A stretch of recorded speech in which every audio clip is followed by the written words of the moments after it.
Hey everybody, it's Safi and Marco, Dish Head on Movies, the only movie review show on YouTube to review movies in terms of food. And it's just Marco here, once again, to talk about Tell Me Your Secrets.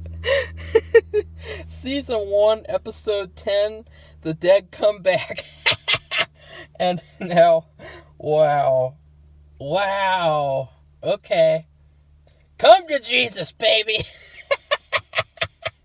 Okay, this episode was something. I'll just say that. It was something. And, for all the shit I've given this show, I never thought it would do some of the things they did in this episode. It's kind of a bad thing because a lot of it is just... I'll explain to you this episode in a couple of sentences, not even like a 20-minute summation. This episode was throw the logic out the window, throw everything you got, everything happens, everyone is there, and everything does stuff and happens. Like, that's the whole episode, okay? Just everything you could think of. Just everything. Every little thing. It's almost like the writer saw the rest of the series, like he was watching a screening, and then he was like, oh, God. Oh, I gotta make a good finale to make up for this crap.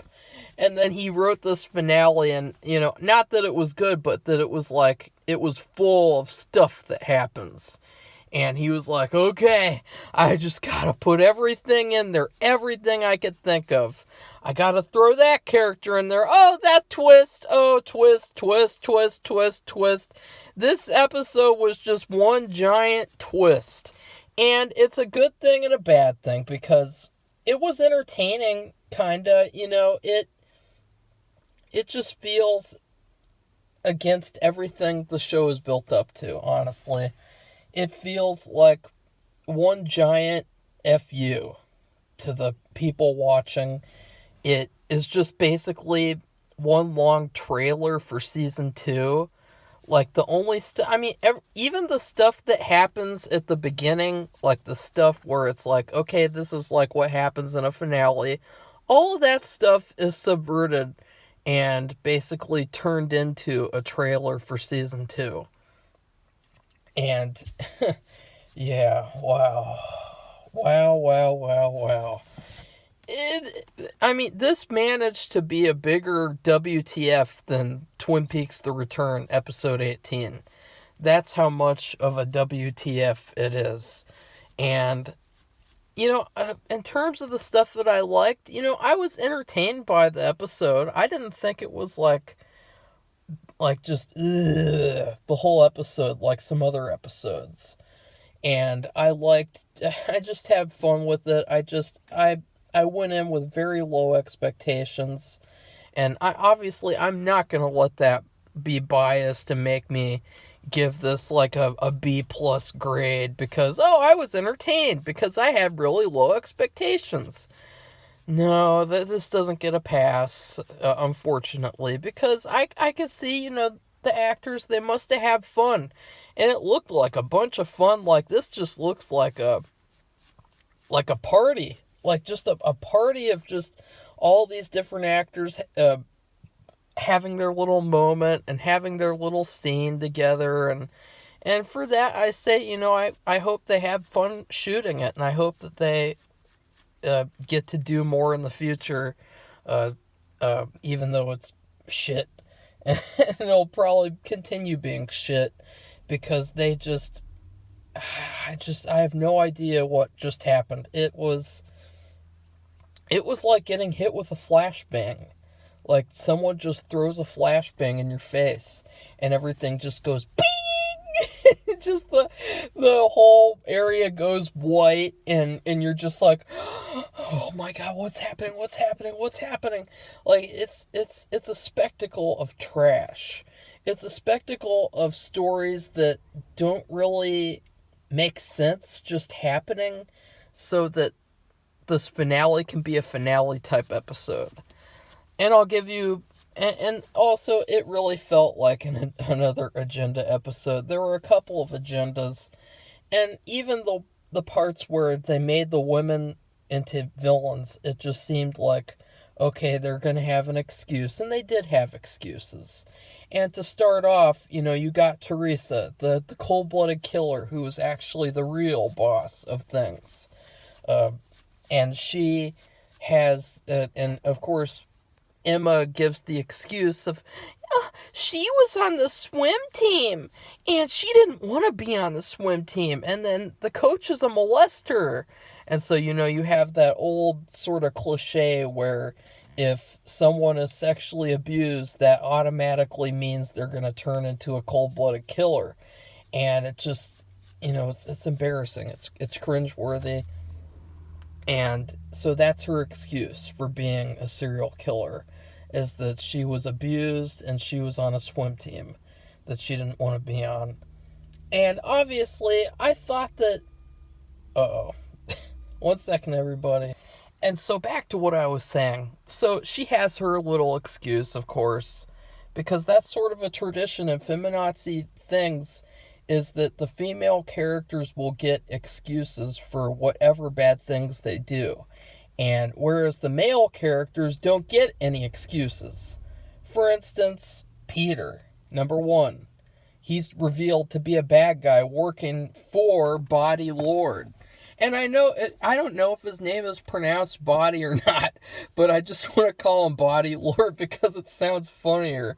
I mean, there was a teacher in my school named Mrs. Body, and it was spelled like his name, so I think it is. And he's working for him. But he doesn't have any excuse, of course. He's working with him. And then Body Lord himself, he's doing all these egg stealings. And he doesn't have any excuse. He's just evil because he's a man. And then John was not, I guess he was not going to rape Emma, which is kind of strange because honestly, it feels like it's a situation of temptation. And, a rapist like that who's raped like 14 women, it felt like, he probably would have at some point, but he never really stated he would. He just kind of fucked around with her and spit on her and poured milk on her mouth. It was really weird. And he doesn't have any excuse, of course, even though we know as an audience that his excuse, really, not that it's an excuse at all, but just saying, he has been put into temptation this whole season. He has, broken all of his rules, and he's been forced into this situation where if you're a rapist or a pedophile or anything, you're going to live with that the rest of your life. And so it's always going to be something that you have to watch out for and to resist the urges. And so John was put into situations where it would just be impossible for this type of early released guy. I mean, he was basically a wolf in sheep's clothing. He was a guy who was dressed up like, he had been reformed, and he really wasn't. He was broken on the inside, and he has a long way of recovery to go. And who knows what's going to happen with him. But judging by this feminazi show, it's probably going to end up being, white man bad. Because that's another thing, another agenda. It's just the white man that's bad in this season. I mean, the son was bad. Because the son let out that John was in Louisiana and about the car. And so he basically put Emma in danger and set John off on accident. White man bad, white man bad, white man bad. That's this whole episode, just white man bad. And then, of course, all the female characters, they get to have their little moments. It's really, like, sucky. It's like, you can have bad white male characters, but when that's just all that the show is, it's like, it's retarded. It's an agenda. It's, you could say, well, Mary did bad things, the women did bad things, but they all have excuses. Even Rose Lord. Now let's talk about Rose Lord. One of the shittiest characters on the show, as it turned out. I thought that she was going to be good. I thought that she was going to be like this cool little side character, and she would have some sort of an awesome arc at some point. But as it turns out, she was the murderer. And so I guess it's good on one hand, because obviously I called out how I was mad that she was like the bully, and then they turned her into this like, oh, I'm suffering in my rich family and I want to leave. It really wasn't that at all. It was she's just a troublemaker, bratty bitch murderer. And so she actually was the one who killed all these teenage girls. And that's just retarded. And she killed them because they were lying about her daddy. Don't lie about my daddy. My daddy, Body Lord.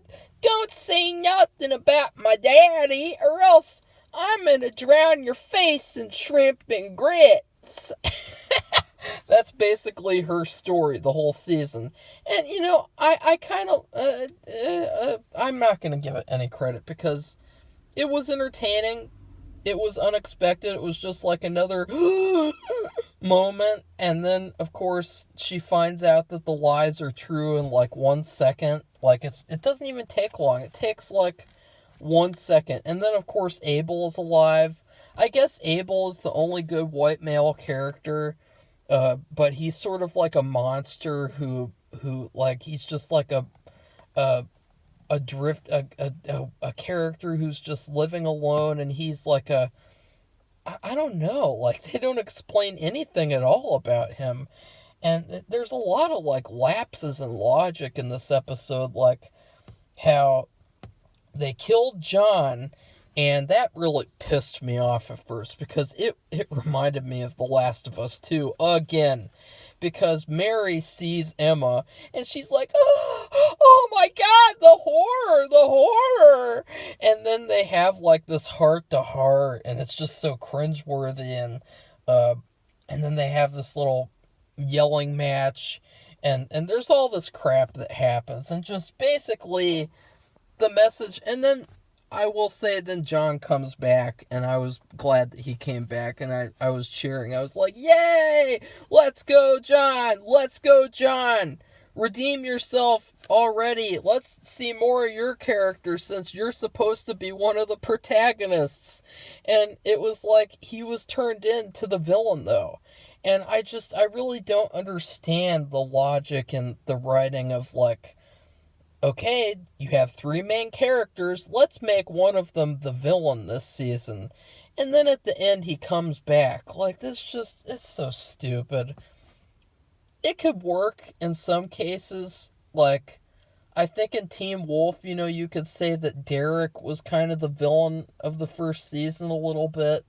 And then in the second season, obviously, he turns a little good. And then the third season, he turns good. So I guess you could say it can work sometimes, but Derek wasn't the main character in Teen Wolf Season 1, so it's like, it's fine.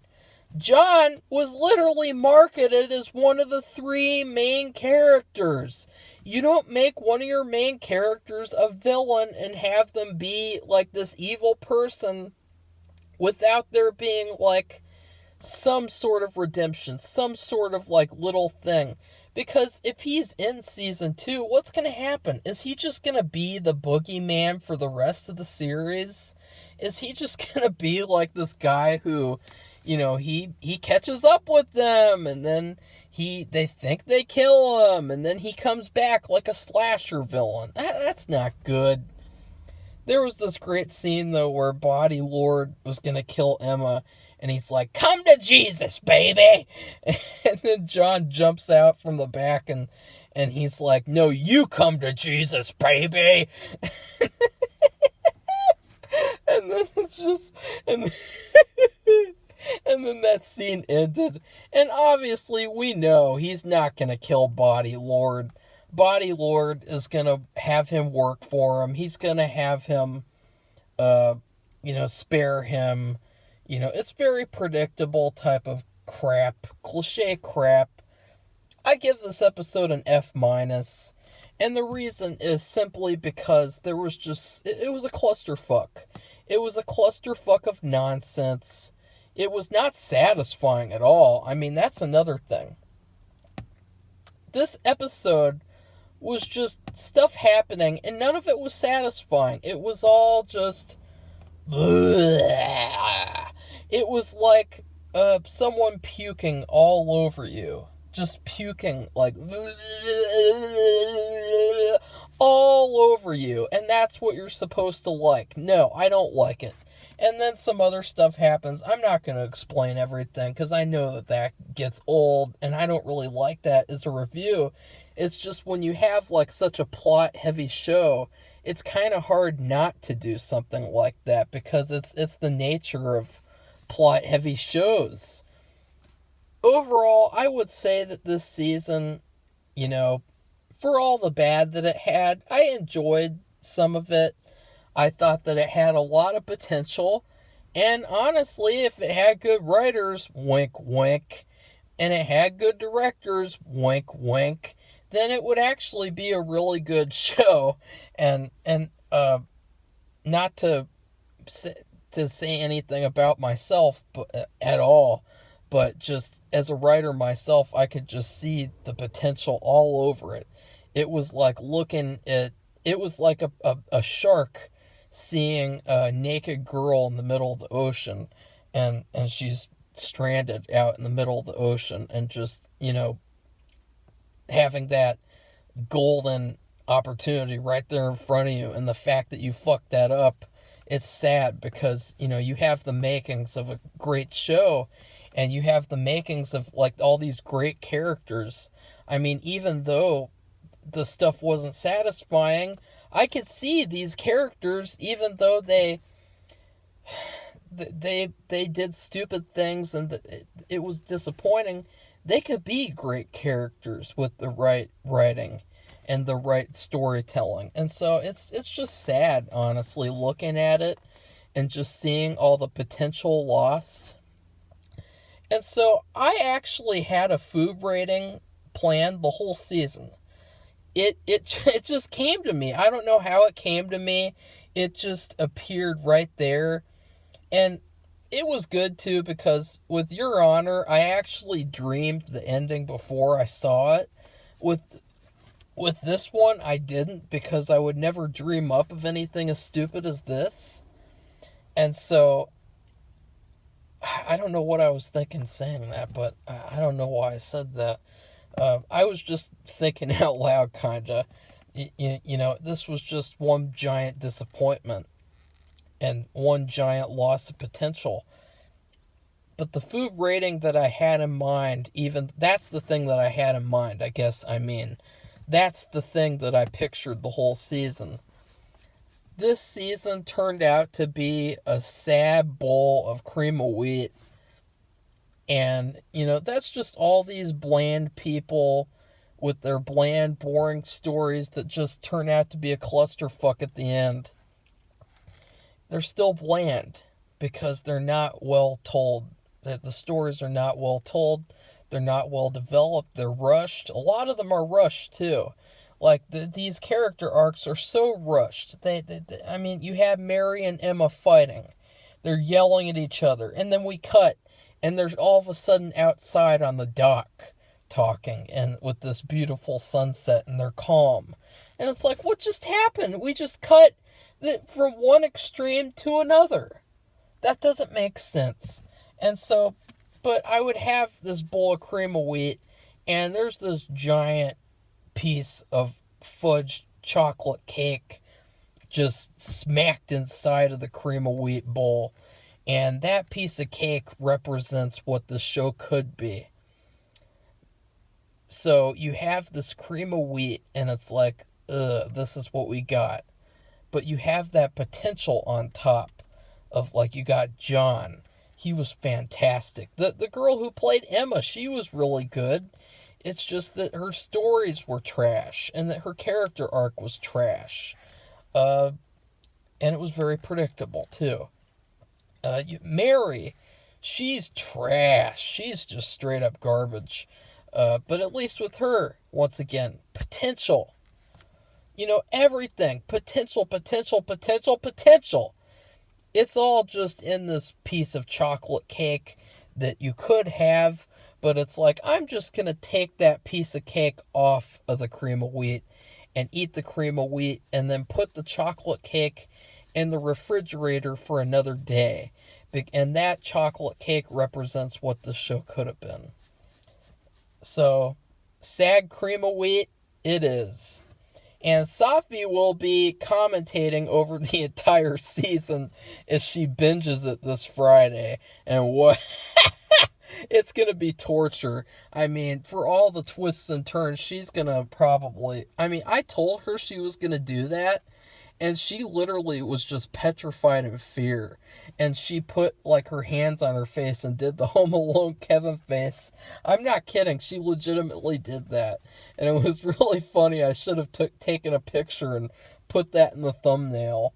But anyways, I'm still glad I watched it, because just to watch something original, something new.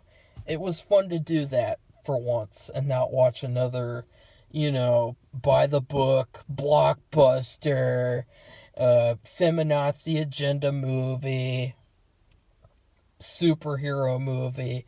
So yeah, thank you, Kim Mama, for recommending it, because it was a hell of a ride. It was a little roller coaster of trash.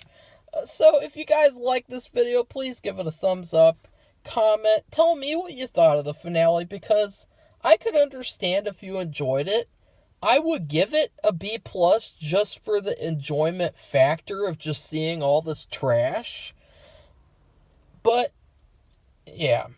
And then also subscribe to our channel to see more reviews of TV shows, movies, etc. I'll be reviewing Cruel Summer and some other stuff coming soon. Goodbye, everybody. See you soon. Come to Jesus, baby.